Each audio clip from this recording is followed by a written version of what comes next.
2 est adopté. Nous en venons à l'article 3, inscrit sur la discussion de l'article, Monsieur Pons.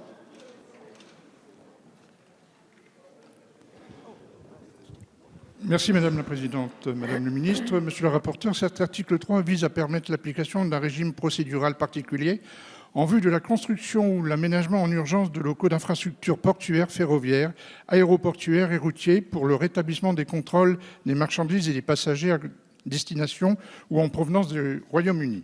En 2017, c'est 754 millions de tonnes de marchandises qui ont transité avec le Royaume-Uni, dont 65% par la liaison Calais-Douvres et 23% par Dunkerque.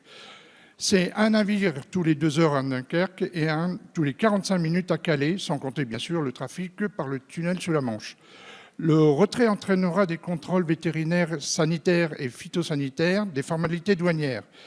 Des postes de contrôle existent, mais ceux-ci ne sont pas dimensionnés pour contrôler l'ensemble des lots ou n'ont pas d'installation agréée pour tous les flux. 700 postes de douaniers ont été créés. Il faut aussi mettre à disposition des locaux et mettre en place des infrastructures nécessaires, aires de stationnement, voiries, bâtiments, aires de contrôle afin d'éviter l'engorgement.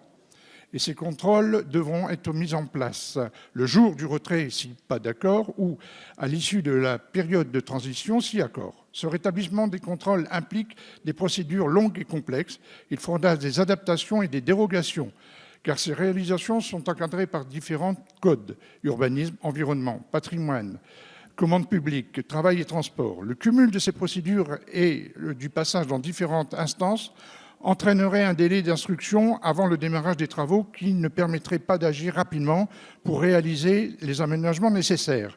Minimiser ces délais et réduire les obligations préalables au démarrage des travaux est donc nécessaire et sera le but des ordonnances. Je vous remercie. Merci, Monsieur le député. Monsieur